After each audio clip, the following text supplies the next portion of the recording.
Hello, अभी voice clear है?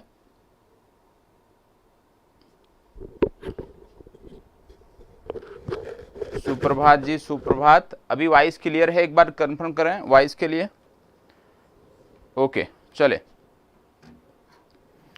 आज साइंस के प्रश्नों को देखना है। कुल प्रश्न है 75 और इन सभी 75 प्रश्नों का आज हमें अध्ययन करना है, तो थोड़ा स्पीड अपनी उसी हिसाब से रखनी है, ठीक है। और कल आपका जैसे कि लाइव टेस्ट होता था, उसी आधार पे आपके इसी सेशन में 8 बजे के सेशन में आपका लाइव टेस्ट होगा, तो वहां पर भी आपको 8 बजे अपनी उपस्थिति दर्ज करानी है इसी सेशन में।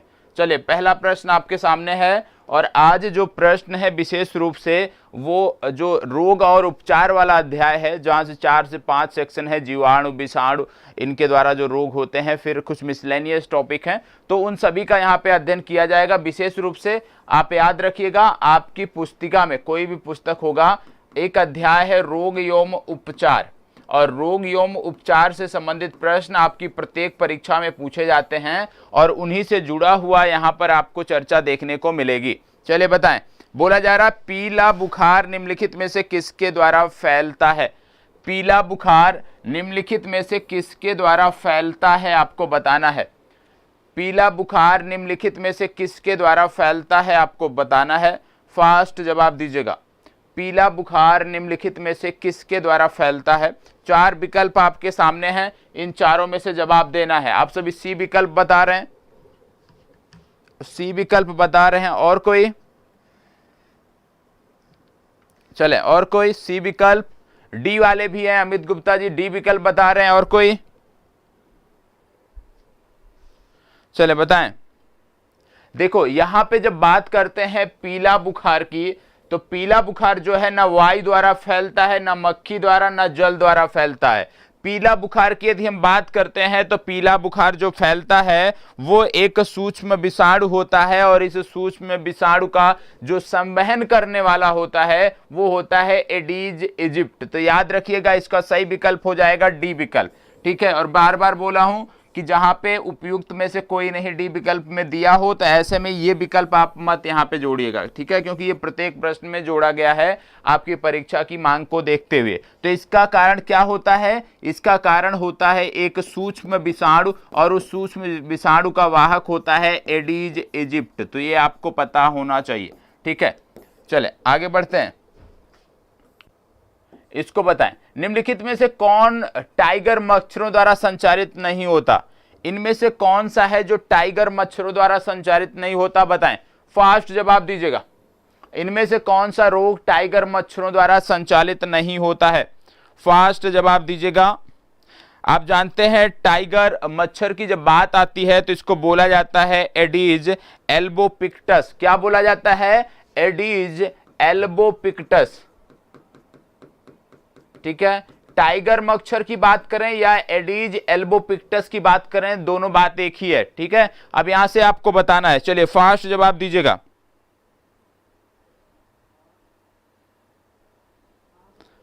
चले बताएं, फास्ट जवाब दीजिएगा, इनमें से कौन सा है? ए विकल्प, बी विकल्प? चले देखो, आपको बता दें, चाहे पीत ज्वर की बात हो, चाहे डेंगू की बात हो, चाहे चिकनगुनिया की बात हो, कहीं ना कहीं इन सभी में जो है वो टाइगर मच्छर जुड़े हैं। इसका सही विकल्प है जापानी इन्फेसिलाइटिस। इसमें यदि हम बात करते हैं, जो डी विकल्प में दिया हुआ है, इसका कारण जो है एक विषाणु है, ये आपको पता होना चाहिए, ठीक है। और इसमें आपको पता होना चाहिए ये जो विषाणु है ये फ्लेबीविराइडी कुल का होता है। किस कुल का होता है? फ्लेबीविराइडी कुल का ये विषाणु होता है, तो ये भी आपको पता होना चाहिए। तो इसका सही उत्तर है डी विकल्प। चलिए आगे बढ़ते हैं, फास्ट जवाब देना है, समय नहीं लेना है। हाइड्रोफोबिया किसके द्वारा होता है? हाइड्रोफोबिया किसके द्वारा होता है? फास्ट जवाब दीजिएगा। हाइड्रोफोबिया किसके द्वारा होता है? हाइड्रोफोबिया किसके द्वारा होता है? जीवाणु के द्वारा, विषाणु के द्वारा, फफूंद के द्वारा, या प्रोटोजोआ के द्वारा? हाइड्रोफोबिया किसके द्वारा होता है? चले जवाब दीजिएगा। डी विकल्प, सी विकल्प, बी विकल्प? सब कुछ आ रहा है। हाइड्रोफोबिया की बात हो रही है तो आपको बता दें हाइड्रोफोबिया विषाणु के द्वारा होता है। सी विकल्प आपका सही उत्तर होगा। ठीक है, चलिए आगे बढ़ते हैं। इसको बताओ, भारत में जन्मे प्रत्येक 200 शिशुओं में एक अतिसार से मर जाता है। भारत में जन्मे 200 शिशुओं में से एक अतिसार से मर जाता है, जिसका कारण है। तो अतिसार का क्या कारण है, यहां पे बोला जा रहा है जिसका कारण है। अतिसार का कारण क्या है आपको बताना है। फास्ट जवाब दीजिएगा, अतिसार का कारण क्या है, बताएं।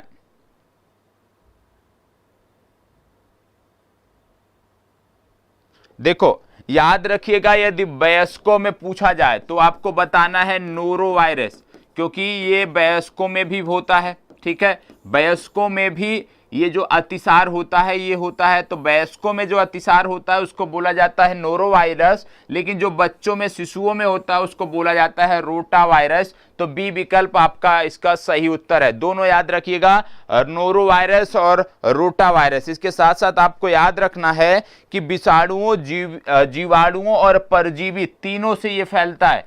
ठीक है, विषाणुओं, जीवाणुओं, परजीवी तीनों से फैलता है, तो इसको भी आपको याद रखना है। यदि कोई मानवीय रोग विश्व के बृहद क्षेत्र में फैलता है तो उसे क्या कहते हैं, चले बताएं। अच्छा प्रश्न है, ठीक है, बताएं। यदि कोई मानवीय रोग विश्व के बृहद क्षेत्र में फैलता है तो उसको क्या कहते हैं। फास्ट जवाब दीजिएगा, फास्ट जवाब दीजिएगा। देखो बहुत इस तरह के 2-3 नाम आते हैं, जैसे एंडेमिक, एपिडेमिक। ठीक है, ये जो नाम दिए हुए हैं। फिर आता है पेंडेमिक। अब इसमें जो आप देखते हो एंडेमिक क्या होता है, जब कोई रोग किसी विशेष क्षेत्र में या जनसंख्या में अस्थायी रूप से विद्यमान होता है, फिर उसको क्या बोलते हैं, उसको बोलते हैं एंडेमिक। एपिडेमिक क्या होता है, एपिडेमिक का मतलब होता है कि जब कोई रोग या जब कोई संक्रामक रोग किसी निश्चित जनसंख्या में बड़ी तेजी से लोगों में कम समय में फैलता है तो इसको बोलते हैं एडेमिक। और यहां पे क्या बात हो रही, विश्व के बृहद क्षेत्र में फैलता है तो उसको बोलते हैं पेंडेमिक। ठीक है, तो इसका सही उत्तर हो जाएगा पेंडेमिक। ए विकल्प इसका सही उत्तर है। चले आगे बढ़ते हैं। इसको बताएं, निम्नलिखित में से कौन सी जोड़ी गलत है। निम्नलिखित में से कौन सी जोड़ी गलत है, फास्ट जवाब दीजिएगा। निम्नलिखित में से कौन सी जोड़ी गलत है। ए और सी दोनों सही था, क्योंकि दोनों में सेम चीजें लिखी हुई थी। बताएं निम्नलिखित में से कौन सी जोड़ी गलत है।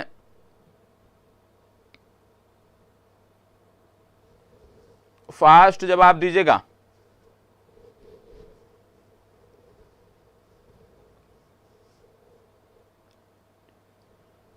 देखो यहां पे दिया है पोलियो बंदर। पोलियो जो है वो पोलियोमेलाइटिस से फैलता है, ना कि बंदर से। तो याद रखिएगा, इसका सही विकल्प हो जाएगा डी विकल्प, और इसका किसी का जवाब गलत नहीं होना चाहिए। ठीक है, सबका ये आंसर सही होना चाहिए।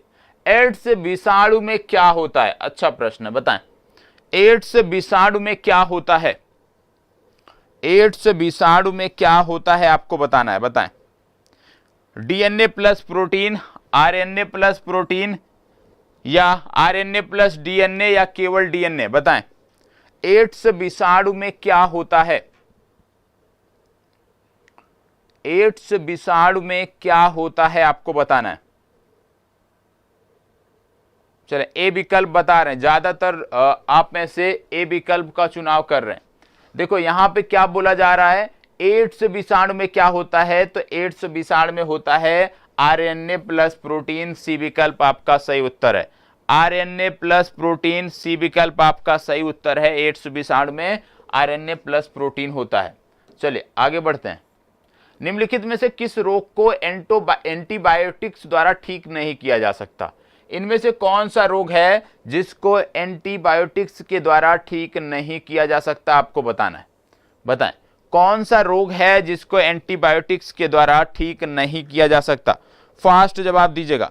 निम्नलिखित में से किस रोग को एंटीबायोटिक्स के माध्यम से ठीक नहीं किया जा सकता, आपको बताना है। फास्ट जवाब आपको देना है। 4 विकल्प आपके सामने हैं, कुष्ठ रोग, टिटनेस, हैजा, मीसल्स। बताएं। बहुत सारे लोग ए विकल्प बता रहे हैं, भैया आज के समय में कुष्ठ रोग का इलाज है और एंटीबायोटिक्स के द्वारा इसका इलाज किया जाता है, तो ए तो नहीं होगा, कुष्ठ रोग तो नहीं होगा। बी विकल्प टिटनेस की बात करें, टिटनेस का भी इलाज है, एंटीबायोटिक्स के द्वारा होता है। इसका सही उत्तर है मीसल्स या खसरा, ठीक है, सी विकल्प इसका सही उत्तर है। चलिए आगे बढ़ते हैं, इसको बताएं, इम्यूनोलॉजी का जनक किसे कहा जाता है? अच्छा प्रश्न है, बार बार पूछा जाने वाला प्रश्न है, बताएं इम्यूनोलॉजी का जनक किसे कहा जाता है? फास्ट, आपने सुना होगा कि चेचक के टीके का आविष्कार, जानकारी होगी आपको कि चेचक के टीके का आविष्कार किसने किया था? वह व्यक्ति जिसने चेचक के टीके का आविष्कार किया था उन्हीं को बोला जाता है इम्यूनोलॉजी का जनक, मतलब एडवर्ड जेनर की बात हो रही है। सी विकल्प सही उत्तर है, एडवर्ड जेनर, ठीक है, एडवर्ड जेनर। लुई पास्चर ने चेचक का टीका बनाया था। चलें, आप सब बता रहे हो बी विकल्प कि लुई पास्चर ने चेचक का टीका बनाया था, बहुत अच्छा। इसका सही विकल्प है सी विकल्प। इसको बताओ, रानीखेत बीमारी किससे संबंधित है? रानीखेत बीमारी किससे संबंधित है? मुर्गियों से, बकरियों से, गायों से या घोड़ों से? रानीखेत बीमारी की बात हो रही है, फास्ट जवाब दीजिए। रानीखेत बीमारी का संबंध किससे है? रानीखेत बीमारी का संबंध किससे है? रानीखेत बीमारी मुर्गियों से संबंधित एक बीमारी है, ठीक है, इसको बताएं। निम्नलिखित में से कौन सा बर्ड फ्लू का कारक है? बर्ड फ्लू का कारक कौन सा है आपको बताना है। 4 यहां पे नाम दिए हुए हैं, H5N1, H1N1, जीका या रेट्रो, बताएं। बर्ड फ्लू, फास्ट जवाब दीजिएगा। बर्ड फ्लू का कारक इनमें से कौन सा है? H5N1, H1N1, जीका या रेट्रो? इसका सही विकल्प है H5N1, रट जाइएगा, ठीक है। इसके अन्य सारे वेरिएंट भी होते हैं, लेकिन जो आपकी परीक्षा में पूछा जाएगा वो H5N1 ही है। इसके बारे में बताएं। भोजन का विषाक्त होना किस स्पीशीज के संदूषण से उत्पन्न होता है? भोजन का विषाक्त होना, या इसी को बोलते हैं बॉटुलिज्म, किस स्पीशीज के संदूषण से होता है आपको बताना है। चलिए बताएं, भोजन का विषाक्त होना, फास्ट जवाब दीजिएगा।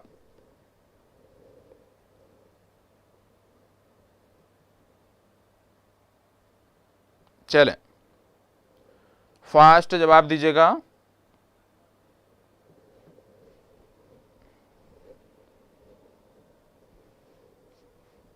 बी विकल्प आप बता रहे हैं, सी विकल्प भी बता रहे हैं, और कोई?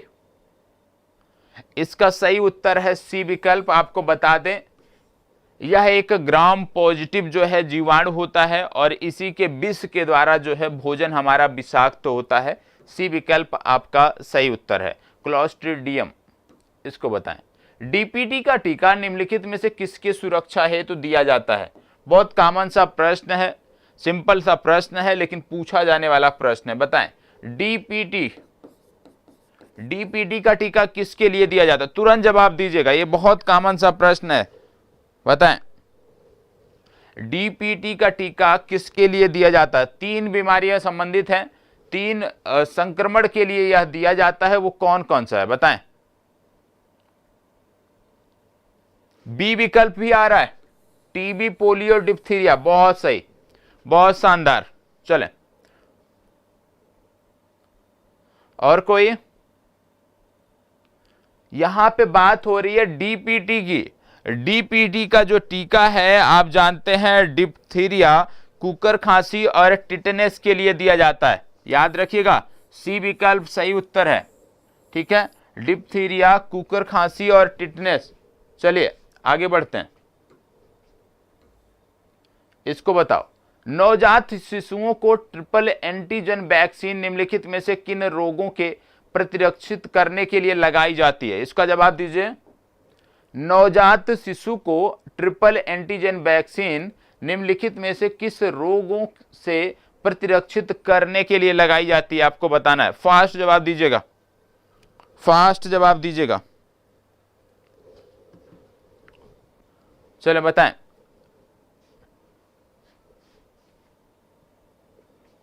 आपको बता दें, जैसे अभी डीपीटी की बात हुई थी उसी की बात यहां पे हो रही है, सिर्फ यहां पे जो प्रश्न पूछने का आप कह सकते हो भाषा है वो बदल गई है। यहां पर इसको नवजात शिशुओं से जोड़कर दे दिया गया है। और आपको बता दें, नवजात शिशुओं को जो ये टीका लगता है, ये ट्रिपल जो लगती है आपकी एंटीजन वैक्सीन, ये विशेष रूप से डीपीटी वाला ही है, मतलब टिटनेस, कुकर खांसी और डिप्थीरिया। डीपीटी बी विकल्प इसका सही उत्तर है। ठीक है, चलिए आगे बढ़ते हैं। इसको बताओ, यहां पे कुछ बीमारियों के नाम दिए हुए हैं, ठीक है, और यहां पे कारण दिए हुए हैं कि किस कारण से फैलता है, बताएं। वायु द्वारा, पानी द्वारा, संपर्क द्वारा, घाव द्वारा। फास्ट जवाब दीजिएगा। वायु द्वारा, संपर्क द्वारा, घाव द्वारा, पानी द्वारा, बताएं।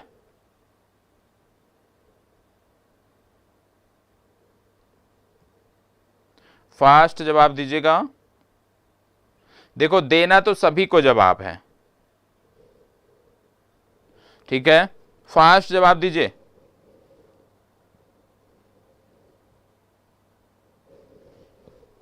देखो, इसमें से एक तो आप जानते होंगे, यदि कुछ भी नहीं जानते होंगे, देखो इसका बहुत सिंपल सा है इसका, यदि आप कुछ भी नहीं जानते होंगे तो टिटनेस आप जरूर जानते होंगे। टिटनेस के बारे में जरूर जानते होंगे कि जो टिटनेस है वो घाव से होता है, ना कि ये वायु से होता है, ना ही पानी से, ना ही संपर्क से। यदि आपको सिर्फ इतना पता है कि टिटनेस घाव द्वारा होता है, मतलब डी का पहला, और डी का पहला कहां दिया है, सिर्फ और सिर्फ आपका बी विकल्प में दिया है। आंख मूंद कर आपको बी विकल्प को टिक कर देना है, बाकी अन्य के बारे में सोचना ही नहीं है। जैसे वायु द्वारा कौन सा होता है, तो इसमें दिया है टीबी। पानी द्वारा कौन सा होता है, तो इसमें दिया है कालरा या हैजा। फिर इसमें दिया है संपर्क द्वारा कौन सा होता है, तो यहां पे है सिफिलिस। तो उस आधार पे आप कर सकते हो, ठीक है। चलिए, टिटनेस नामक रोग निम्न नाम से भी जाना जाता है। टिटनेस का यहां पे जो नाम दिया है, इनमें से कौन सा उपनाम है आपको बताना है। चलिए बताएं, टिटनेस को और किस नाम से बोलते हैं। फास्ट जवाब दीजिएगा।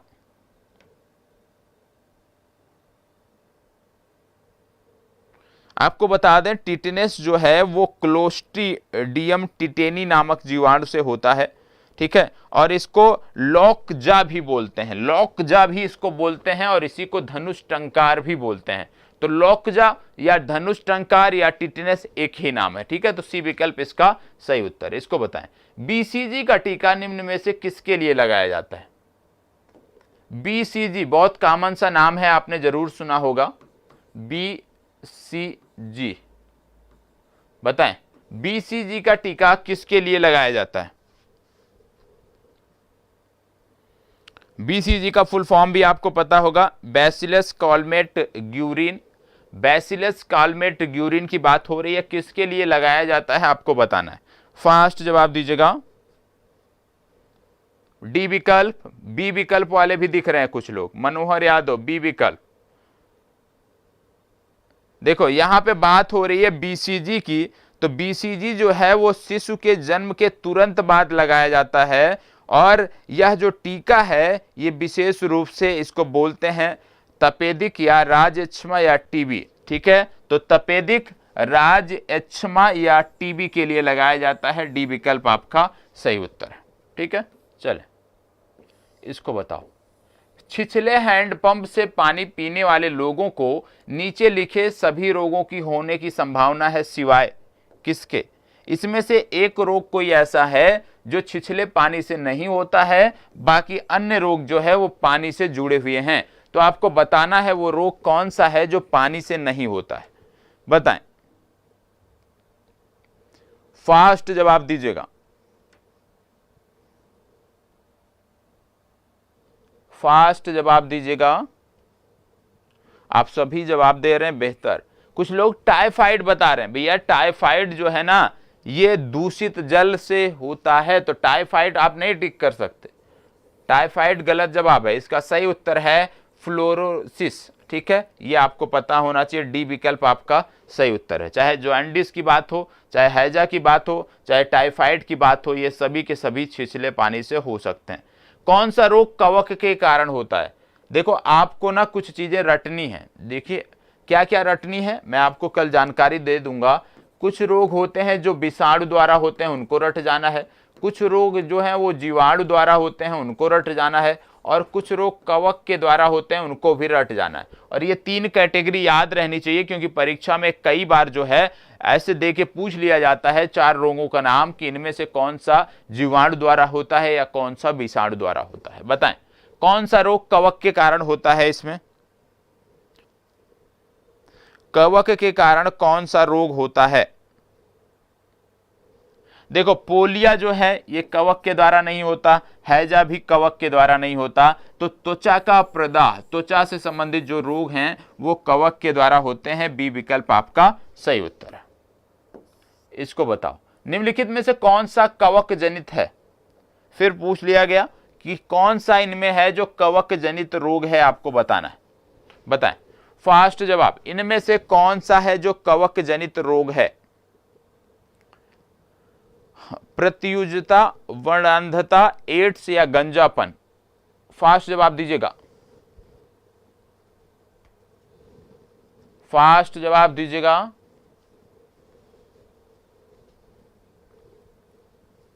डी विकल्प। देखो इसका सही उत्तर है गंजापन। ठीक है, गंजापन जो है ये कवक जनित रोग है। ठीक है, आगे बढ़ते हैं। मनुष्य में एफ्लॉटॉक्सिन खाद्य विषाक्तन द्वारा सामान्यतः कौन सा अंग प्रभावित होता है? बताएं मनुष्य में एफ्लॉटॉक्सिन खाद्य विषाक्त द्वारा कौन सा अंग सामान्यतः प्रभावित होता है? एफ्लॉटॉक्सिन खाद्य विषाक्त की बात हो रही है। कौन सा अंग प्रभावित होता है आपको बताना है। आपकी परीक्षा में पूछा गया प्रश्न है वर्ष 2008 में, 2012 में। बताएं इसका सही उत्तर है यकृत। याद रखिएगा डी विकल्प सही उत्तर है। इसको बताइए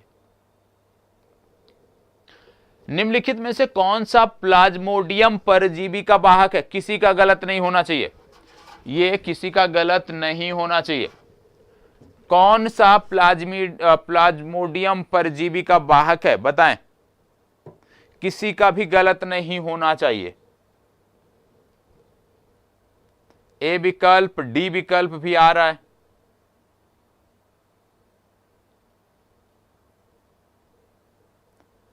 चलो प्लाज्मोडियम परजीवी की बात हो रही है भैया। मच्छर जनित रोगों के बारे में आपने पढ़ा होगा, बहुत अच्छे से पढ़ा होगा। फिर आप इसको कैसे गलत कर सकते हो? इस प्रश्न का जवाब आप कैसे गलत दे सकते हो? इसका सही उत्तर है मच्छर। ठीक है, ए विकल्प सही उत्तर है। इसको बताओ मलेरिया तथा डेंगू में निम्नलिखित में से क्या उभयनिष्ठ नहीं है? बताओ मलेरिया और डेंगू में क्या उभयनिष्ठ नहीं है, आपको बताना है। फास्ट जवाब दीजिएगा, मलेरिया तथा डेंगू में क्या उभयनिष्ठ नहीं है? अच्छा प्रश्न है, बताएं।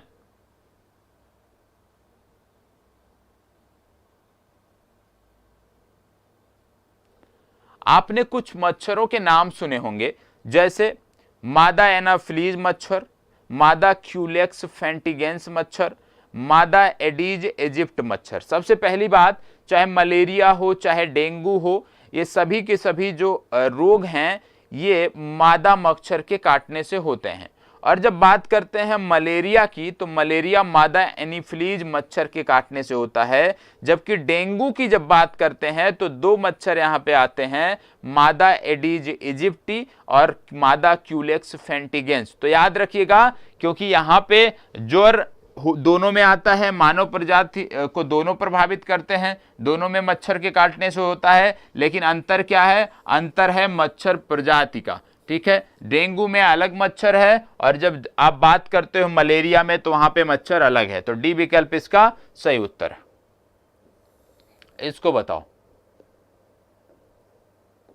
चलो जवाब दो। यहां पे बीमारियों के नाम दिए हुए हैं और वहां पर जीवाणु, विषाणु, कवक दिए हुए हैं, तो आपको मिलान करना है। चले मिलान करिए। फास्ट जवाब।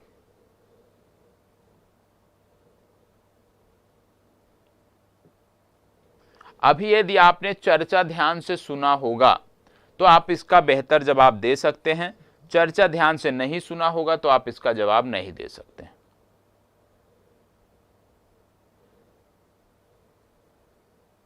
चलें, सबसे पहली बात, दाद जो है ये स्किन से संबंधित एक आप कह सकते हो रोग है, और स्किन के बारे में अभी आपने पढ़ा कि त्वचा से संबंधित जो है वो कवक के द्वारा फैलता है। तो मतलब डी का पहला, और डी का पहला दो जगहों पर दिया है और दो विकल्प आपके हो गए बाहर। ठीक है, अब इसके बाद जब बात आती है पोलियो की, आपने पढ़ा होगा पोलियो जो है विषाणु के कारण होता है, तो पोलियो का संबंध हो गया विषाणु से, मतलब बी का हो गया तीसरा। और जैसे ही आप बी का तीसरा टिक करते हो, ए विकल्प आपका सही उत्तर हो जाता है, क्योंकि और कहीं भी ये चीजें नहीं दी हुई हैं। ठीक है, तपेदिक की बात करें जीवाणु से, मलेरिया की बात करें तो प्रोटोजोआ से। निद्रा रोग नामक बीमारी होती है, बताएं। निद्रा रोग, स्लीपिंग सिकनेस किसके कारण होता है आपको बताना है, फास्ट जवाब दीजिएगा। निद्रा रोग नामक बीमारी होती है, स्लीपिंग सिकनेस नामक बीमारी होती है किसकी कमी से, फास्ट जवाब।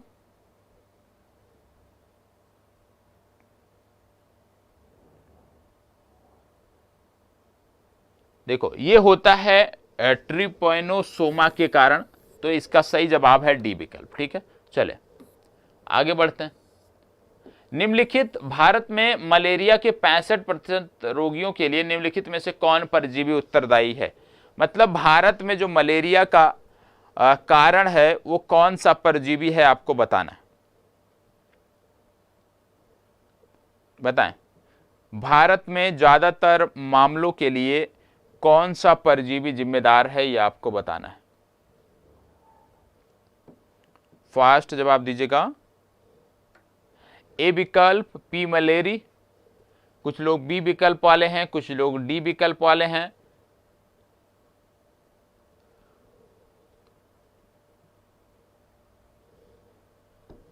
इसका सही उत्तर है पी बाइबैक्स, बी विकल्प इसका सही उत्तर है। ठीक है, पी बाइबैक्स इसका सही उत्तर है। इसको बताओ, यहां पे दो सूचियां दी हुई हैं, दोनों को मिलान करना है, बताएं। रोग और रोग के प्रकार दिए हुए हैं, बताएं। हीमोफीलिया, डायबिटीज, रिकेट्स या रिंगवर्म, बताइएगा, फास्ट जवाब दीजिएगा, बताएं। देखो इसमें सबसे पहले बात आ रही है हीमोफीलिया की। हीमोफीलिया की बात करें तो यह एक आनुवांशिक रोग है। ठीक है, डायबिटीज की बात करें तो डायबिटीज जो है ये हार्मोन में गड़बड़ी के कारण होता है।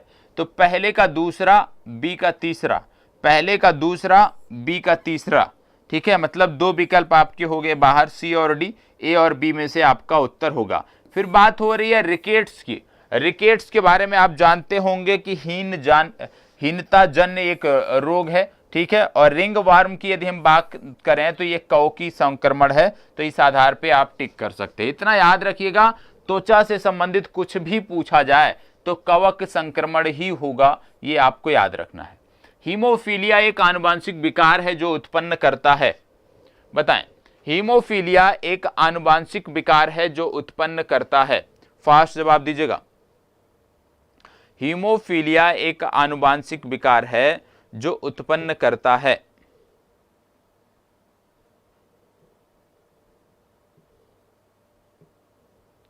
चलें बताएं। गुड मॉर्निंग जी, गुड मॉर्निंग। चलें, इसका सही जवाब है रक्त का अस्कंदन ना होना, डी विकल्प सही जवाब है। निम्नलिखित में से कौन सी व्याधि आनुवांशिक है, बताएं। ये जवाब किसी का गलत नहीं होना चाहिए, ये जवाब किसी का गलत नहीं होना चाहिए, सभी का मैं चेक करूंगा फिर आगे बढ़ूंगा। चले बताएं, सभी के कमेंट में देख रहा हूं, ये गलत होना ही नहीं चाहिए।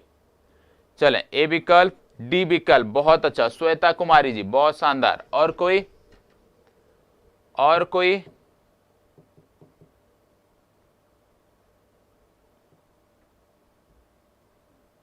ए विकल्प, सी विकल्प, पिंटू कुमार जी सी विकल्प, बहुत अच्छा। कैंसर एक आनुवांशिक रोग है, बहुत शानदार। चले, इंद्रजीत वर्मा जी सी विकल्प। इसका सही जवाब अभी आपने पढ़ा था जब मैचिंग करने को आया था, और मैचिंग करने को मैं सबसे पहले लिखा था आनुवांशिक रोग और हीमोफीलिया को मैच करना था, सबसे पहला यही था मैच करने को। मतलब क्या है कि जो 4 से 5 लोग आप गलत जवाब दे रहे हो, मतलब आप चीजों को सुन नहीं रहे हो, आपका ध्यान यहाँ नहीं है भैया, फिर इस प्रकार की चर्चा से आपको कोई लाभ नहीं मिलने वाला है। ठीक है, जब आप क्लास में ही नहीं हो तो इस चर्चा से आपको कोई फायदा नहीं होने वाला है। ठीक है, तो इसका सही जवाब है हीमोफीलिया। अब बताओ, कुछ लोग बता रहे हैं पेचिश आनुवांशिक रोग है, कुछ लोग कैंसर को बता रहे हैं आनुवांशिक रोग, ऐसे कैसे काम चलेगा आपका? निम्नलिखित में से कौन आनुवांशिक अव्यवस्था नहीं है, बताएं। इनमें से कौन आनुवांशिक अव्यवस्था नहीं है, बताएं, फास्ट जवाब दीजिएगा। इनमें से कौन व्याधि जो है वो आनुवांशिक नहीं है, फास्ट जवाब दीजिएगा। इनमें से कौन सा है जो आनुवांशिक नहीं है, फास्ट जवाब। देखो, हीमोफीलिया के बारे में डाउट नहीं होना चाहिए, अभी आपने पढ़ा कि आनुवांशिक रोग है। डाउन सिंड्रोम के बारे में यदि मैं बात करूं, यह भी आनुवांशिक अवस्था है। दात्र कोशिका अरक्तता की बात करें तो यह भी आनुवांशिक अवस्था है। इसका सही जवाब है सी विकल्प, इरेटिबुल बाउल सिंड्रोम। ठीक है, इरेटिबुल बाउल सिंड्रोम जो है यह आनुवांशिक अवस्था नहीं है, सी विकल्प सही उत्तर है। इसको बताओ, फास्ट जवाब। रक्ताल्पा जिसको एनीमिया आप बोलते हो, गला घोटू, रतौंधी, बेरी बेरी, और यहाँ पे कारक दिए हुए हैं कि किसके कारण से फैलता है, बताएं। अब इसको तो आप गलत नहीं करोगे, फास्ट जवाब दीजिएगा। 2341 जवाब आया है, 2341। चले, और कोई? सी विकल्प भी आ रहा, बहुत शानदार, 1 2 3 4, बहुत अच्छा। यहां पे बात हो रही है एनीमिया की या रक्ताल्पता की। आप जानते हैं एनीमिया जो है ये विशेष रूप से लौह तत्व की कमी से संदर्भित है। बेरी बेरी की बात करते हो तो बेरी बेरी का संबंध विटामिन बी से आता है, कैसे आप गलत कर सकते हो। रतौंधी की जब आप बात करते हो तो किसकी कमी सामने आती है, विटामिन ए की कमी सामने आती है। जब आप गला घोटू की बात करते हो तो आयोडीन से संबंधित होता है। इसमें यदि आप देखोगे तो कुछ भी नहीं पता है तो रतौंधी के बारे में तो सबको पता होता है कि विटामिन ए की कमी से रतौंधी होती है। तो विटामिन ए जो है, मतलब यहां पे बात हो रहा सी का चौथा, और सी का चौथा जैसे आप टिक करते हो आपका जवाब निकल आता है। आपको बाकी विकल्पों पर सोचने समझने की जरूरत ही नहीं है। ठीक है, यहां पे सीधा आपने जैसे देखा रतौंधी की बात हो रही है, विटामिन ए से जोड़ा, तुरंत आपका जवाब निकल आया। अन्य के बारे में आपको ना भी पता हो तो आप कर सकते हो। तो प्लीज इस तरह के जब भी विकल्प दिए हों और यदि आप अच्छे से पढ़ते हो ना तो किसी 4 में से किसी एक के बारे में निश्चित रूप से आप जानते होगे। ठीक है, और आपका जवाब आसानी से निकल जाएगा। चलो इसको बताओ। अब इसका जवाब यदि कोई गलत कर देना तो फिर उसको बीपीएससी इस बार का नहीं देना चाहिए। आयोडीन उन बीमार व्यक्तियों को दी जाती है जो पीड़ित होते हैं। आयोडीन उन बीमार व्यक्तियों को दी जाती है जो पीड़ित होते हैं। याद रखिएगा, नहीं आता है तो बीपीएससी इस बार मत दीजिए, अगली बार दीजिएगा फिर। चलें, लग रहा है आप लोगों ने जो है इस बात को दिल पर ले लिया और लगभग सभी का जवाब एक जैसा ही आ रहा है, डी विकल्प। चलिए, बहुत अच्छा, इसका सही उत्तर है घेंघा रोग। आगे बढ़ते हैं। उन देशों में जहां के लोगों का मुख्य खाद्यान्न पॉलिश किया हुआ चावल है, लोग किससे पीड़ित होते हैं? पॉलिश किए हुए चावल के सेवन से लोग किससे पीड़ित होते हैं, यह आपको बताना है। इसीलिए बोला जाता है जो अपने गांव में सामान्य चावल होता है उसी का यूज करना चाहिए, पॉलिश किया हुआ चावल ज्यादा यूज नहीं करना चाहिए। बताएं, पॉलिश किए हुए चावल से क्या समस्या होती है? देखो, जो पॉलिश किया हुआ चावल होता है उसमें विशेष रूप से विटामिन B1 की हो जाती है कमी, और विटामिन B1 की जब कमी की बात करते हैं तो वो संदर्भित हो जाता है किससे? बेरी बेरी रोग से। बी विकल्प आपका सही उत्तर है। बीमारी का पता करने के लिए यंत्र MRI का मतलब क्या होता है? बहुत कॉमन सा है, आप सुनते होंगे अक्सर MRI स्कैन।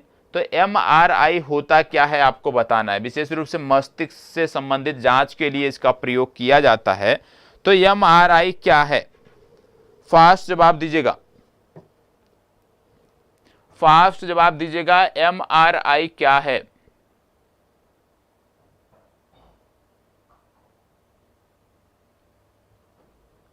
MRI क्या है? मनोहर यादव जी बता रहे हैं इंग्लिश मीडियम। भैया अगर आप कह रहे हो प्रश्न दोनों भाषा में हो तो इसके लिए आपको संस्थान से बात करनी पड़ेगी, क्योंकि मेरे अधिकार क्षेत्र से ये बाहर है। और इसका सही उत्तर है सी विकल्प, चुंबकीय रेजोनेंस चित्रीकरण। ठीक है, चुंबकीय रेजोनेंस चित्रीकरण। प्रश्न क्या किस आधार पे रखने हैं, सिर्फ प्रश्न चूज करने की स्वतंत्रता मेरी है। किस भाषा में रखना है ये संस्थान की मर्जी के ऊपर है भैया, संस्थान से आप बात करिए। बीटा ब्लॉकर एक औषधि है बचाने हेतु। बीटा ब्लॉकर किससे बचाने हेतु एक औषधि है? फास्ट बताएं। बीटा ब्लॉकर किससे बचाने हेतु एक औषधि है? हृदयाघात, चिरकारिक मधुमेह, प्रोस्टेट ग्रंथि, या इनमें से कोई नहीं? फास्ट जवाब दीजिएगा। बीटा ब्लॉकर की यदि हम बात करें तो पहले उच्च रक्तचाप, उच्च रक्तचाप को भी ये कंट्रोल में करता है, साथ ही साथ हृदयाघात से भी बचाता है। तो दोनों याद रखिएगा, हृदयाघात और उच्च रक्तचाप। ठीक है, आगे बढ़ते हैं। हृदय की धड़कन नियंत्रित करने के लिए निम्नलिखित में से कौन सा खनिज आवश्यक है? हृदय की धड़कन को नियंत्रित करने के लिए कौन सा खनिज आवश्यक है आपको बताना है। आप जानते हैं मांस, मछली, अनाज, फल, सब्जियां इसके प्रमुख स्रोत हैं। और यह जो है, फास्ट जवाब दीजिएगा।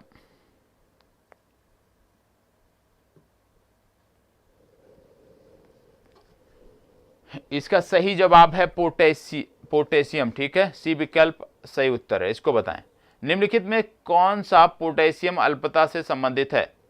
पोटेशियम अल्पता से कौन सा संबंधित है आपको बताना है। फास्ट जवाब दीजिएगा, पोटेशियम अल्पता से कौन सा संबंधित है?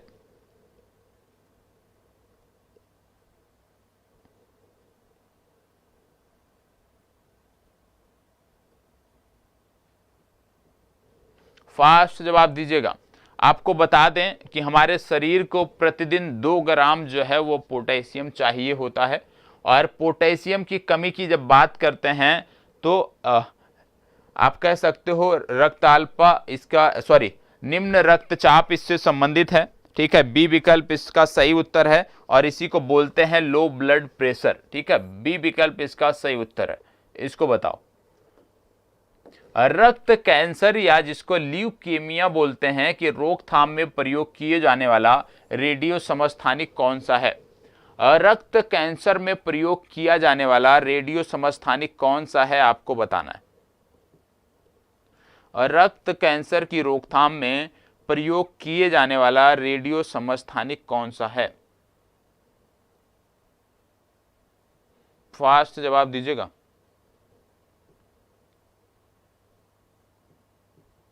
रक्त कैंसर की रोकथाम में प्रयोग किए जाने वाला रेडियो समस्थानिक कौन सा है?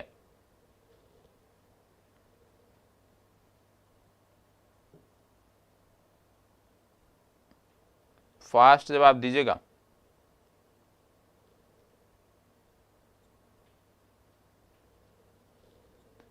डी विकल्प बता रहे हैं कुछ लोग बता रहे हैं सी विकल्प।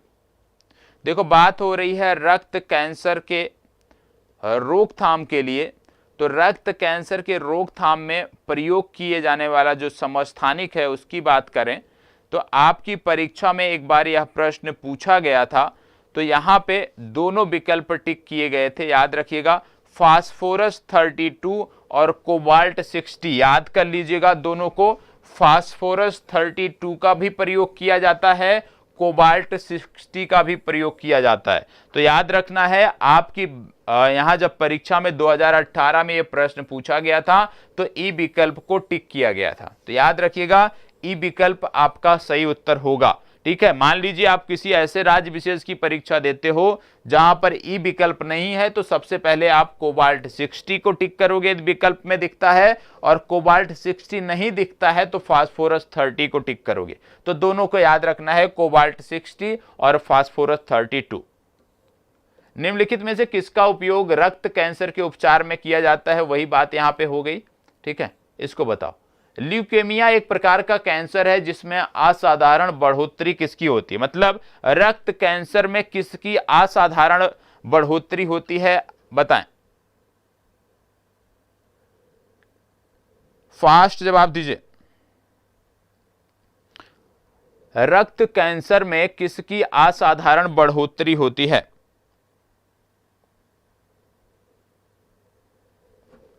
फास्ट जवाब दीजिएगा।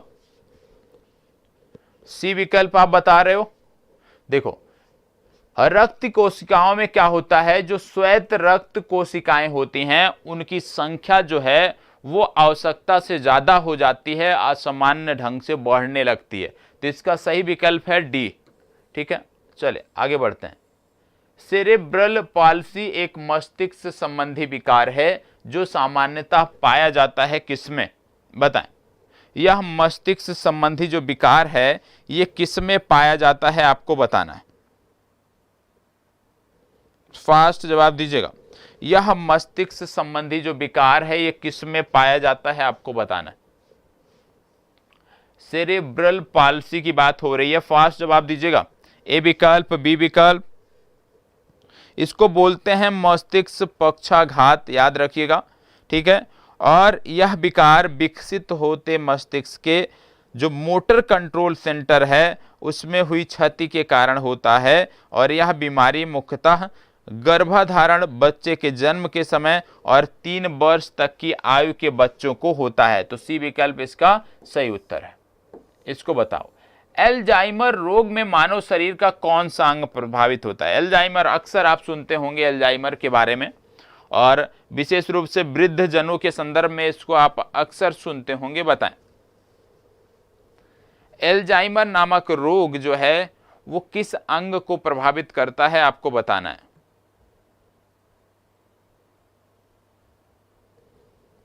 और एल्जाइमर की जब बात करते हैं तो एल्जाइमर 2 प्रकार का होता है, एक होता है वंशानुगत और एक होता है जो समय विशेष में एक निश्चित उम्र में आता है। तो आपको बताना है एल्जाइमर रोग में मानव शरीर का कौन सा अंग प्रभावित होता है। तो मानव शरीर का जो मस्तिष्क है वो प्रभावित होता है। 48 वर्ष से अधिक के उम्र के लोगों में एल्जाइमर बहुत कॉमन बीमारी आज के समय में देखने को मिल रही है।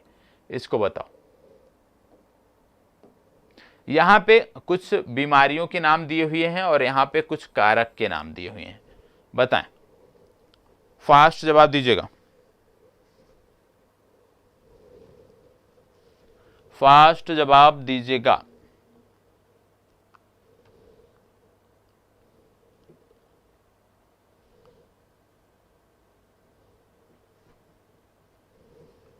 चले बताएं।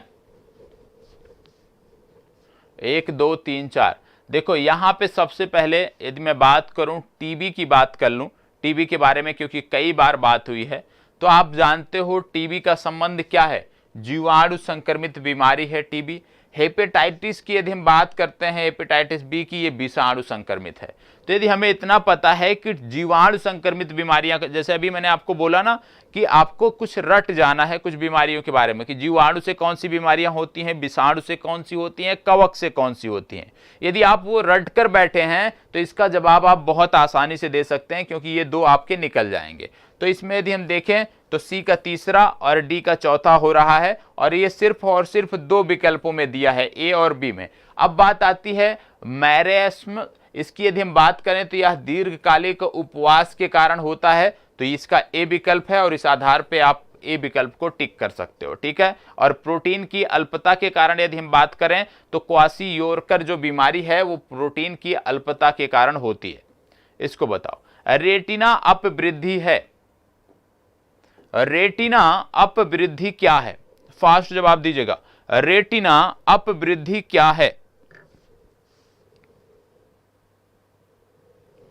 रेटिना अपवृद्धि क्या है?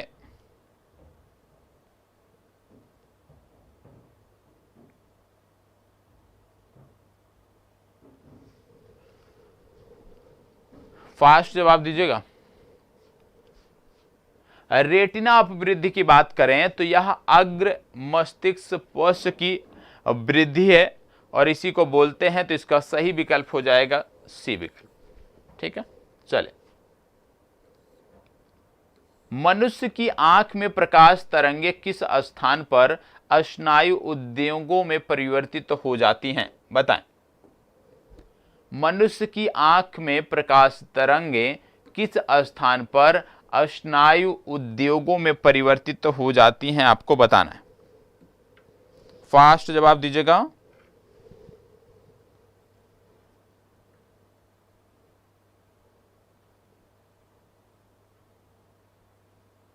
आप जानते हैं वस्तु की जो उल्टी प्रतिमूर्ति या इमेज होती है वो नेत्र के रेटिना पर बनती है। रेटिना जो है, रेटिना की संवेदी कोशिकाएं संवेदित होती हैं, ये भी आपको पता है, तथा दृक् तंत्रिकाएं इस संवेदना को मस्तिष्क में पहुंचा देती हैं। तो विशेष रूप से जो आप कह सकते हो कि स्नायु उद्योगों में जो परिवर्तित होती हैं ये अक्ष पटल पर होती हैं, या इसी को रेटिना बोलते हैं। सी विकल्प आपका सही उत्तर होगा, ठीक है। चले आगे बढ़ते हैं।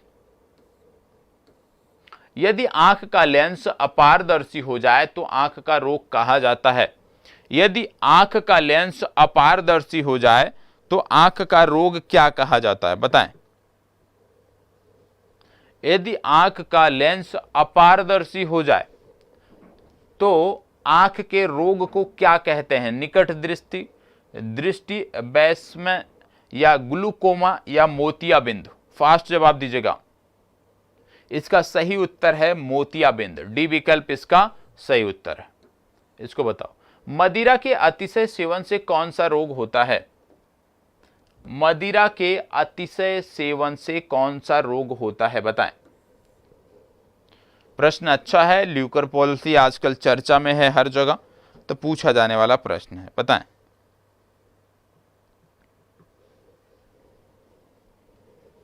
बताएं कौन सा रोग होता है? इसको बोलते हैं, फास्ट जवाब दीजिएगा,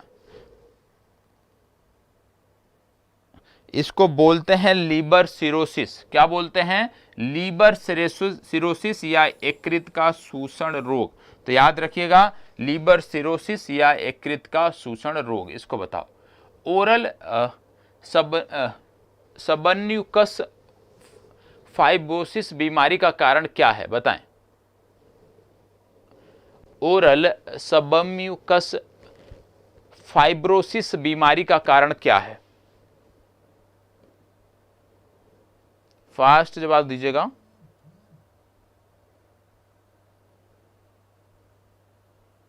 आपको बता दें, आप देखते होंगे अक्सर मुंह के अंदर छाले लोगों को पड़ते हैं, लालिमा आती है, और उसी के साथ ही ये बीमारी प्रारंभ हो सकती है। घातक बीमारी है, और विशेष रूप से यदि मैं बात करूं ये किसके कारण होता है, तो इसका कारण जो है वो तंबाकू का प्रयोग है। तंबाकू युक्त जो गुटखा का आप प्रयोग करते हो उसी के कारण होता है। सी विकल्प आपका सही उत्तर है। पीलिया से क्या दुष्प्रभावित होता है? बहुत कॉमन सा प्रश्न है। फास्ट जवाब दीजिए। हाँ जी, जुबा केसरी। मनोहर यादव बताएं, जुबा केसरी से। बहुत अच्छा। अब आप देखो कि एडवर्टाइज कितने अच्छे अच्छे आते हैं गुटखा के, केसर युक्त गुटखा, जुबा केसरी, बताइए।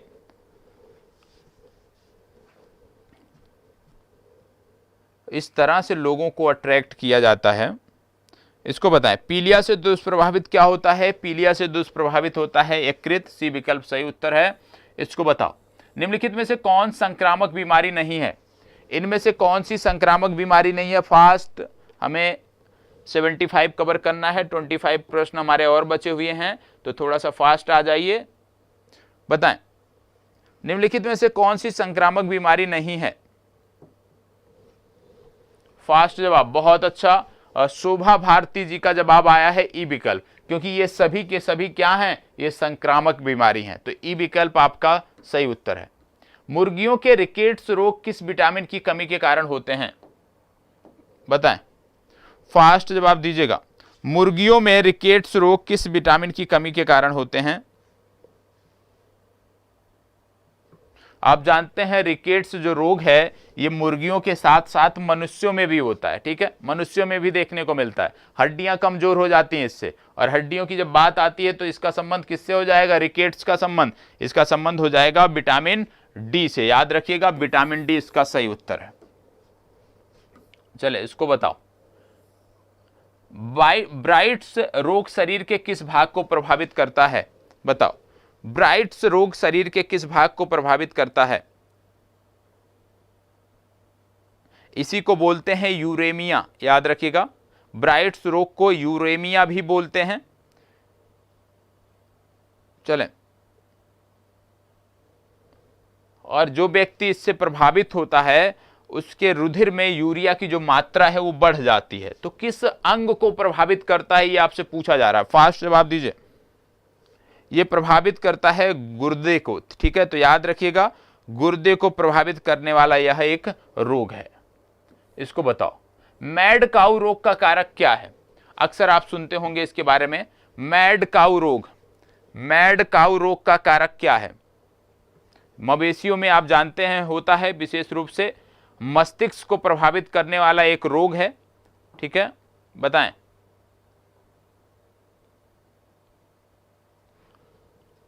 और यह प्रायंस नामक प्रोटीन के कारण होता है, दूषित प्रोटीन के कारण, डी विकल्प इसका सही उत्तर है। इसको बताओ, इंटरफेरॉन का प्रयोग किया जाता है किसके नियंत्रण के लिए? इंटरफेरॉन का प्रयोग किसके नियंत्रण के लिए किया जाता है? फास्ट जवाब दीजिएगा। इंटरफेरॉन की बात करें तो सबसे पहली बात, इंटरफेरॉन का जो प्रयोग है वो गुर्दे के लिए भी किया जाता है, ठीक है, और विशेष रूप से इसका प्रयोग रक्त कैंसर के लिए किया जाता है। तो गुर्दे और रक्त कैंसर के लिए किया जाता है, ए विकल्प सही उत्तर है। इसको बताओ, बीमारी जिसमें उच्च मात्रा में रक्त में यूरिक अम्ल प्रधान रूप में पाया जाता है, वो कौन सा है? वो कौन सी बीमारी है जिसके कारण उच्च मात्रा में रक्त में यूरिक अम्ल पाया जाता है? आपको बताना है।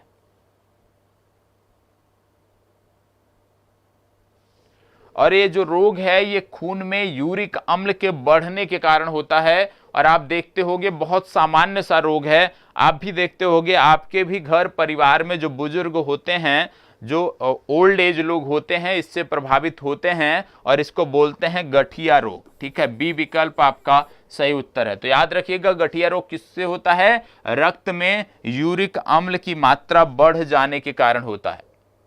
इसको बताओ, निम्नलिखित में से कौन सा एक सही सुमेलित नहीं है? इनमें से कौन सा सही सुमेलित नहीं है आपको बताना है। धान, बाजरा, मटर, चना, कौन सुमेलित नहीं है? फास्ट जवाब दीजिएगा, इनमें से कौन सुमेलित नहीं है? कुछ रोगों के नाम दिए हुए हैं और फसल के नाम दिए हुए हैं, बताएं।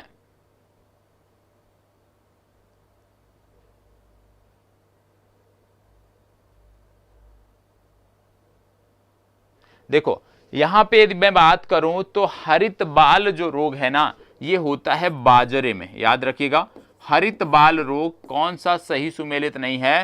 तो ए विकल्प सही सुमेलित नहीं है, क्योंकि हरित बाल रोग बाजरे से संबंधित हो जाता है और बाजरे से संबंधित रोग होने के कारण इसकी जो बालियां हैं उसके स्थान पे पत्तियां उगाती हैं और इससे आप जानते हैं इस फसल को बड़ा नुकसान होता है। ठीक है, तो ए विकल्प इसका सही उत्तर है। मक्के में सफेद कली किस तत्व की कमी से होती है? मक्का में सफेद कली किस तत्व की कमी से होती है? फास्ट जवाब दीजिए।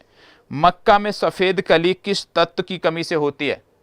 फास्ट जवाब दीजिए। और बायो के प्रश्न हमें गलत नहीं करने हैं, सबसे ज्यादा जो फोकस हमें रखना है वो 4 विषयों पे रखना है और इस सेशन में उन्हीं 4 विषयों की चर्चा होगी, 3 की चर्चा होगी, क्योंकि 1 की चर्चा हम रात्रि 11 बजे करते हैं।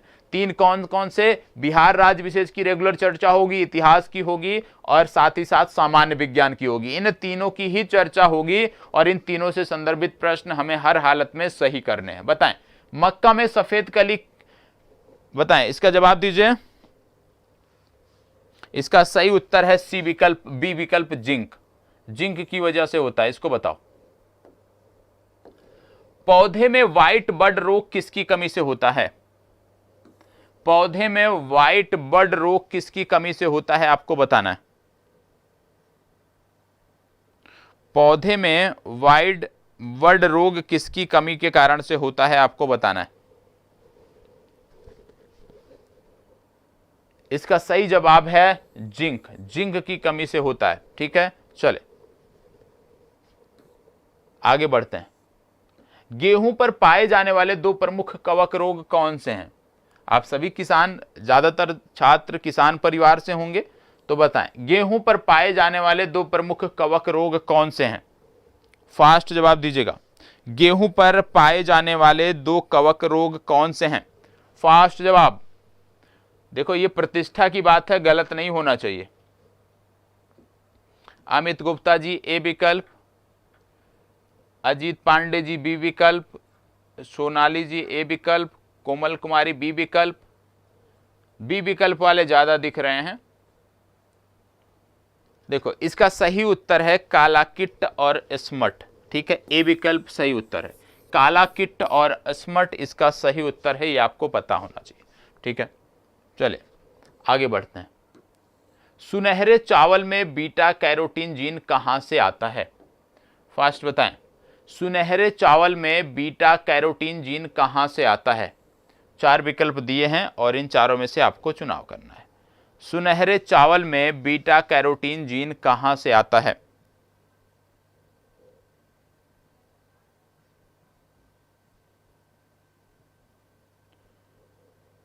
फास्ट जवाब दीजिएगा।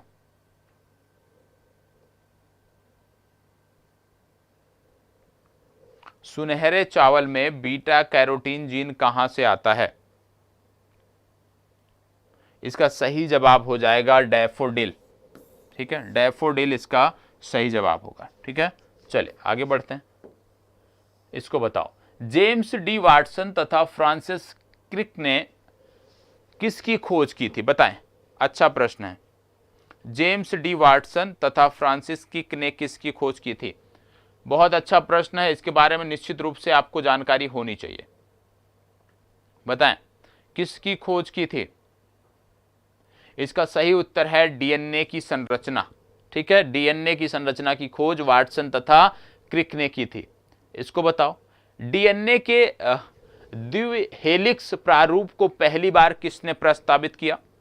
डीएनए के द्विहेलिक्स प्रारूप को पहली बार किसने प्रस्तावित किया? बताएं।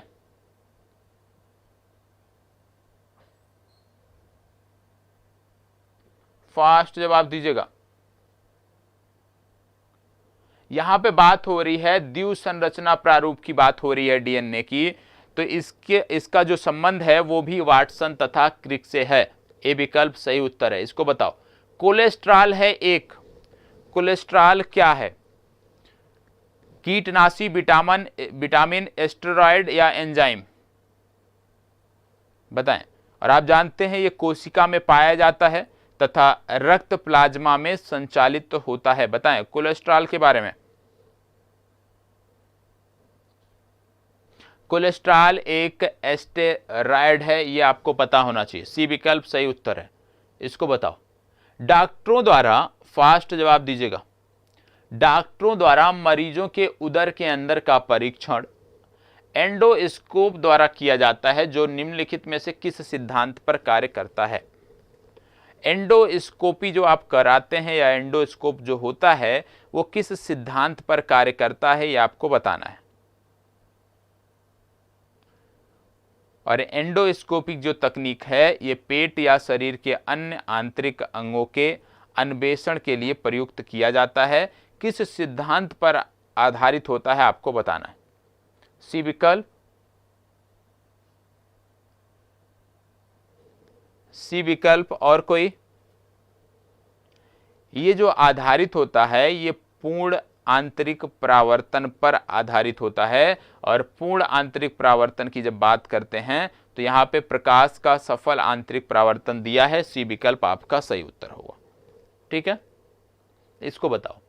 केंद्र सरकार का मिशन इंद्रधनुष किससे संबंधित है? किसी का गलत नहीं होना चाहिए। केंद्र सरकार का मिशन इंद्रधनुष किससे संदर्भित है? भैया जो आप बात कर रहे हो द्वीप भाषा में, आपको बता दें ये संस्थान डिसाइड करता है कि किस भाषा में हमें कराना है, कौन सी भाषा हम रख सकते हैं। ये हमारे अधिकार क्षेत्र से बाहर की बात है, तो इसमें मैं आपकी कोई मदद नहीं कर सकता हूं। इसमें आपकी मदद संस्थान ही कर सकता है। इसको बताएं।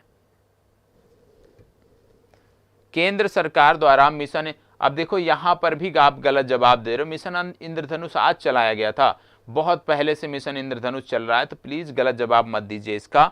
मिशन इंद्रधनुष के अंतर्गत 7 टीका जो है लगाया जा रहा था 7 रोगों के विरुद्ध। इसको बताओ। रेड रिबन एक्सप्रेस चलता फिरता दृश्य साधन है।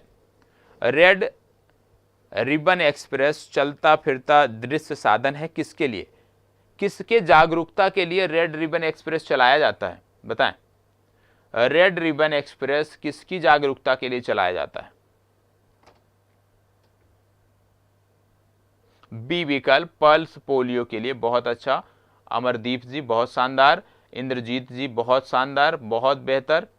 चले, डी विकल्प भी आ रहा है। स्नेहा जी, रेड रिबन एक्सप्रेस आज तक आपने नहीं सुना? रेड रिबन एक्सप्रेस एड्स की जागरूकता हेतु चलाया जाता है।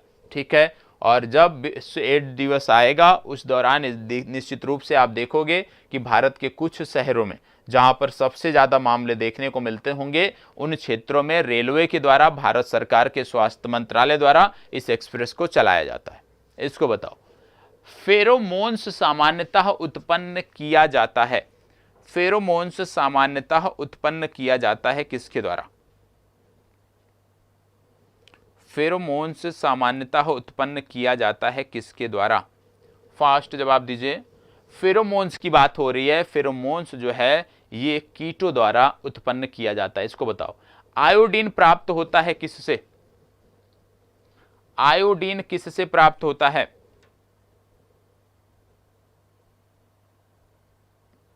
फास्ट जवाब।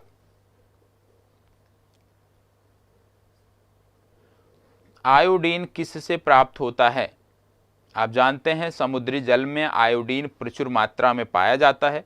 भूमि पर भी कुछ खनिज होते हैं, उन पर भी यह प्रचुर मात्रा में मिलता है। और इसकी कमी से अभी आपने पढ़ा था कि घेंघा रोग होता है, थायराइड ग्रंथ में सूजन आ जाती है और कई बार गले में सूजन आपको देखने को मिलती है।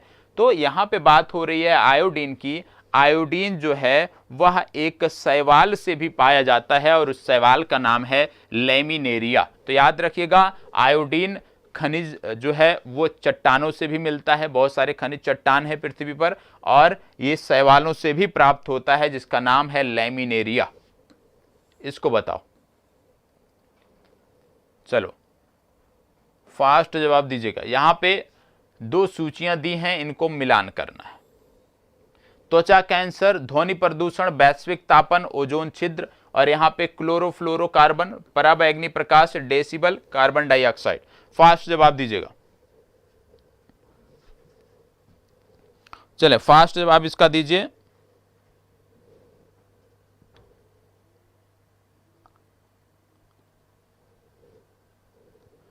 फास्ट जवाब। यहां पे चलें बताएं।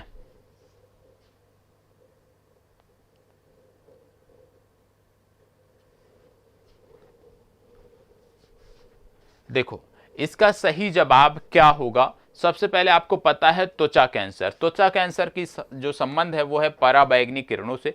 त्वचा कैंसर के बाद जब बात करते हैं ध्वनि प्रदूषण, ध्वनि प्रदूषण का संबंध डेसिबल से आप सब जानते हैं। एक निश्चित डेसिबल जो है भारत सरकार द्वारा मान्य किया गया है और उसी के आधार जो वाहनों के हार्न होते हैं उसी पे आधारित होते हैं, उसी क्षमता से। तो ये आपका पता हो गया। और जैसे ही आप 2 को टिक करते हो जवाब निकल जाएगा। मुझे लगता है जैसे डेसिबल आप टिक करोगे बी का 3 जब टिक करोगे तो अच्छा 3 विकल्प आपके बचते हैं। तो त्वचा कैंसर का जब आप पराबैंगनी प्रकाश से टिक कर देते हो तो आपके 2 विकल्प यहाँ पे बचते हैं। ठीक है, अब बी और सी में से कोई एक होगा। फिर आगे बढ़ते हैं, वैश्विक तापन की बात करते हैं। तो वैश्विक तापन सबको पता है कि वैश्विक तापन का संबंध किससे है। वैश्विक तापन का संबंध है कार्बन डाइऑक्साइड से। और ओजोन छिद्र की बात करते हैं तो इसका संबंध है क्लोरोफ्लोरोकार्बन से। और इस आधार पे यदि हम बात करें तो बी विकल्प आपका सही उत्तर है। ठीक है, मतलब यदि किसी को यह पता था कि वैश्विक तापन जो है ये वैश्विक तापन जो है यदि बात करें तो कार्बन डाइऑक्साइड से संबंधित है तो आप आसानी से जवाब इसका दे सकते थे। ठीक है, चलिए आगे बढ़ते हैं। हालांकि ओजोन छिद्र में अब बहुत सुधार देखने को मिल रहा है। अभी एक रिपोर्ट आई थी उसके आधार पे पहली बार ओजोन छिद्र में सुधार देखने को मिला है। इसको बताएं। सबसे छोटा जीव जो स्वयं विकास एवं प्रजनन करने में समर्थ है कौन सा है। सबसे छोटा जीव जो स्वयं विकास और प्रजनन करने में समर्थ है वो कौन सा है। विषाणु, जीवाणु, माइक्रोप्लाज्मा या बैक्टीरियोफेज। देखो सबसे छोटा जीव जो स्वयं विकास एवं प्रजनन करने में समर्थ है वो है माइक्रोप्लाज्मा। सी विकल्प आपका सही उत्तर है। ठीक है, चलिए आगे बढ़ते हैं। मेढक कोल्ड ब्लड एनिमल है, क्या यह सही है। मेढक कोल्ड ब्लड एनिमल है, बताएं। अब जानते हैं कोल्ड ब्लड वाले एनिमल में यदि हम बात करें, सर्प आते हैं, मगरमच्छ आते हैं, बहुत सारे कीट आते हैं, गिरगिट आपको इसी कैटेगरी में देखने को मिलते हैं। तो कोल्ड ब्लड एनिमल मेढक है या नहीं है आपको बताना है। तो आपको बताना है कि मेढक जो है ये एक कोल्ड ब्लड एनिमल है। ठीक है, और कोल्ड ब्लड एनिमल के संबंध में छिपकली, गिरगिट, कीट, मगर और ये सभी आते हैं। तो ए विकल्प इसका सही उत्तर है। इसको बताओ। एक परजीवी पर दूसरे परजीवी के आश्रित रहने को क्या बोलते हैं। एक परजीवी पर दूसरे परजीवी के आश्रित रहने को क्या बोलते हैं। सहजीविता, उपपरिजीविता या आंतरिक परजीविता या बाह्य परजीविता, क्या बोलते हैं आपको। फास्ट जवाब दीजिएगा। एक परजीवी पर दूसरे परजीवी के आश्रित रहने को क्या बोलते हैं।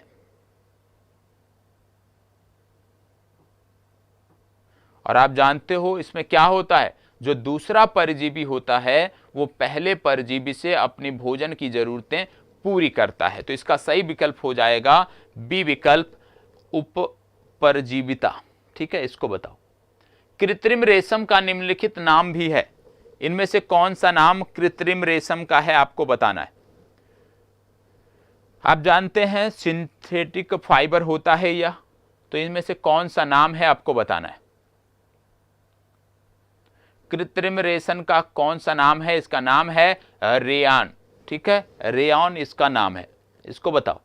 निम्नलिखित युग्मों में से कौन सा सही सुमेलित है। चिकित्सा की शाखा और मानव अंग, बहुत अच्छा दिया है, बताएं। फास्ट जवाब दीजिए। क्या बोला है, कौन सा सही सुमेलित है।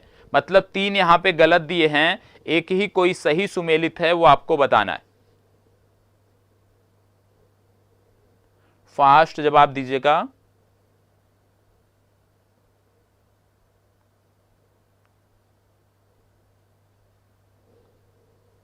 डी विकल्प आप बता रहे हो न्यूरोलॉजी। आपको बता दें जब बात आती है तंत्रिका तंत्र की तो इसका संबंधित है तंत्रिका विज्ञान या स्नायु तंत्र बोलते हैं, जहां पर हम तंत्रिका तंत्र के बारे में अध्ययन करते हैं।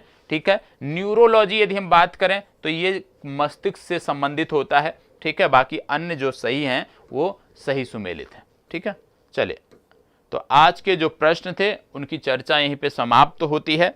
कल फिर मिलेंगे और कल जो मिलते हैं हम, तो याद रखिएगा कल एक टेस्ट जैसे लाइव टेस्ट आपका होता था, तो एक पूरे पेपर के आधार पे जैसे आपके प्रश्न पूछे जाते हैं उसी आधार पे लाइव टेस्ट है, तो उसमें भी उपस्थित रहिएगा। जैसे हमने पूर्व में बताया था कि 3 दिन टॉपिक वाइज चलेगा, 3 दिन टेस्ट चलेगा, तो अगले 2 दिन अब आपका लगातार टेस्ट वाला सेक्शन रहेगा। तो आप सभी को पूरी तैयारी के साथ आना है, जैसे आप टेस्ट देते थे उसी तर्ज पर आपको आना है और यहां पर अपनी तैयारी को बेहतर जांचना है। ठीक है, किसी के कोई डाउट है तो आप बता सकते हैं। कुछ लोग पूछ रहे हैं क्लास कितने बजे, तो आपको बता दें क्लास की जब बात करते हैं तो क्लास आपकी सुबह 8 बजे से होती है। 72 नंबर क्या था भैया? 72 इसमें कहां बात कर रहे हैं? ये आप जानते हैं जीव विज्ञान में ये सेक्शन है आपका मिसलेनियस टॉपिक, जिसमें इसकी हम बात करते हैं। मैथ का क्लास, ठीक है, मैथ की क्लास की बात आप करते हैं, मैथ भी आपका हो जाएगा। ठीक है, मैथ के लिए भी हम बात कर रहे हैं। मैथ क्या है कि अलग से रिकॉर्ड करके देंगे हम आपको, क्योंकि मैथ लाइव नहीं कर सकते हैं, क्योंकि बहुत सारे लोग ऐसे हैं जिनको बेसिक समझना है और बेसिक समझने के लिए आपको थोड़ा अतिरिक्त समय देना पड़ेगा, और जिनका अच्छा है उनका फिर समय बेकार होगा। तो ऐसे में मैथ को हम रिकॉर्ड रूप में कर सकते हैं। आप ये कह सकते हो पिछले 10 वर्ष में जिस प्रकार से मैथ के प्रश्न पूछे गए हैं, उन 10 वर्षों के मैथ के प्रश्न का टॉपिक वार अध्ययन यदि हम कर लें तो हमारी चीजें बेहतर हो सकती हैं मैथ में भी, और उसी आधार पे ये चीजें आपको देखने को मिलेंगी। ठीक है, और ये जो सेशन है इसको लगातार इसी प्रकार से चलने दीजिए। 3 दिन हम टेस्ट, लाइव टेस्ट, और 3 दिन आपको टॉपिक वाइज अध्ययन, जिनमें सिर्फ 3 विषयों को हमें फोकस करना है। जीव विज्ञान, बिहार स्पेशल और इतिहास, 3 पर ज्यादा फोकस रहेगा। और इसके साथ साथ रात्रि 11 बजे करंट अफेयर्स आप देख ही रहे हो, वहां से निश्चित रूप से आपको 100% वहां से आपका काम हो जाएगा। और बिहार राज्य विषय से जुड़े हुए प्रश्नों को मैं ला रहा हूं, पूरे 1 वर्ष के प्रश्न ला रहा हूं। अगले 1 से 2 दिनों में वो तैयार हो जाएगी PDF, और मैं उसके साथ आपके समक्ष उपस्थित रहूंगा, और उसमें भी आपको लाइव सेशन ही रखना है। और पूरे 1 वर्ष का बिहार का जो भी घटनाक्रम है, जो आपने अभी तक पढ़ लिया है वीडियो के माध्यम से, उसके अतिरिक्त जो बचे हुए हैं वो मैं आपको वहां पे जो है आपको उपलब्ध कराऊंगा। ध्यान रखिएगा, जो महत्वपूर्ण व्यक्ति थे बिहार से संबंधित, जो चर्चित स्थान थे या जो कुछ पुरस्कार से संबंधित थे, वो PDF आपको पहले शेयर की जा चुकी है, वो वीडियो आपके चैनल पर उपलब्ध है। ठीक है, उसको जाकर आप देख सकते हो, क्योंकि बिहार राज्य विशेष की जो चर्चा है उसमें अभी ये 3 टॉपिक मैं नहीं जोड़ रहा हूं। बिहार से संबंधित महत्वपूर्ण व्यक्ति, बिहार के जो चर्चित स्थान है और बिहार से संबंधित प्रमुख पुस्तिकाओं के बारे में मैं इसमें नहीं जोड़ रहा हूं।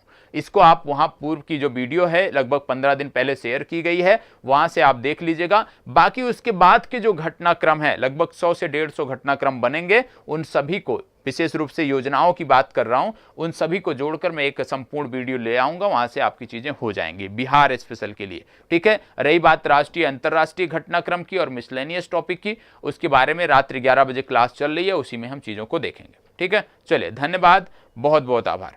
नोटिफिकेशन नहीं आता है तो आप कोई बात नहीं, यदि नोटिफिकेशन नहीं आता है तो आप अपने समय पर उपस्थित हो जाया करें, 8 बजे चैनल पर आ जाया करें। टेलीग्राम ग्रुप में आपकी लिंक शेयर कर दी जाती है, तो वहां से आप देख लिया करें। ऐसे नोटिफिकेशन लगभग सभी के पास जाता है। हो सकता है किसी आपने नोटिफिकेशन बेल को ना टिक किया हो, जो बेल आइकॉन होता है नोटिफिकेशन का, आप एक बार देख लीजिए। जब चैनल आपने सब्सक्राइब किया है तो नोटिफिकेशन बेल को आपने क्लिक किया है या नहीं किया है तो उसको कर लीजिए, क्योंकि यदि नहीं किया है तो उसकी वजह से नोटिफिकेशन आपको नहीं जाएगा। और किसी को कोई समस्या? चलिए, मैथ के बारे में बात होगी, मैथ के बारे में रिकॉर्डेड वीडियो मिलेगी आपको। ठीक है, सिलसिलेवार चीजें चल रही हैं, और सुबह 8 बजे से इसकी टाइमिंग है, आपको बार बार बता रहा हूं। और जो लाइव का शेड्यूल है उसमें भी सुबह लिखा होगा, थंबनेल में लिखा रहता है सुबह 8 बजे। और इसके साथ साथ आपका जो 5 वर्षों का मैंने अध्ययन किया था टॉपिक वार, उसको भी मैं आपको दूंगा, रिकॉर्डेड है। उसका थंबनेल नहीं बन पाया था, इसी वजह से वो आपको उपलब्ध नहीं करा पाया था मैं, लेकिन आज मैं उसको उपलब्ध करा दूंगा विदाउट थंबनेल के। थंबनेल शाम तक बनेगा, फिर मैं उस आधार पर कर दूंगा। ठीक है, कल से ऐसा हो रहा है, यदि कल से ऐसा हो रहा है, चैनल को अनसब्सक्राइब करिए, एक बार फिर से सब्सक्राइब करिए और बेल आइकन को टिक कर दीजिएगा, चीजें आपकी हो जाएंगी। हाँ जी, क्लास खत्म हो गया है, प्रियंका कुमारी जी पूछ रही हैं। और क्वेश्चन आंसर PDF, प्रत्येक PDF जो भी क्लास की होती है वो आपके टेलीग्राम ग्रुप पर शेयर कर दी जाती है, आपके टेलीग्राम ग्रुप पर आपको PDF मिल जाएगी।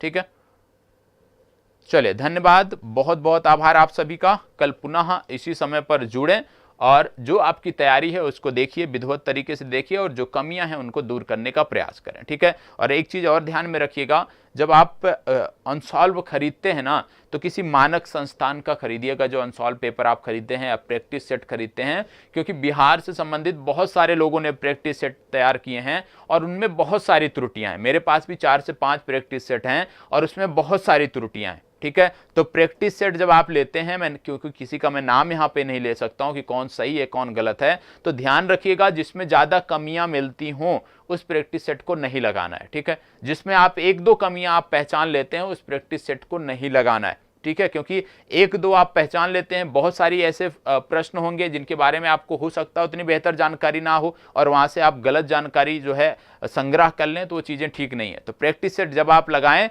जिनमें आप 1-2 कमी पकड़ लें तो उसको साइड में कर दीजिएगा, ऐसे प्रैक्टिस सेट का यूज नहीं करना है।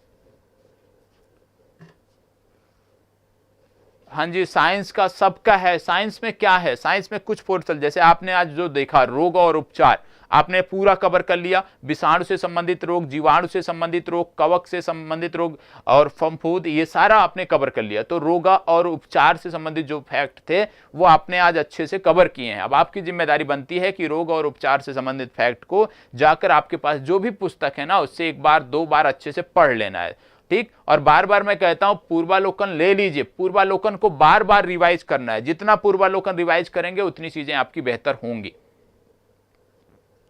चले धन्यवाद, बहुत बहुत आभार। अब कल मिलते हैं, बाकी जो भी आपके प्रश्न होंगे वो रात्रि 11 बजे वाले सेशन में आप पूछ सकते हैं।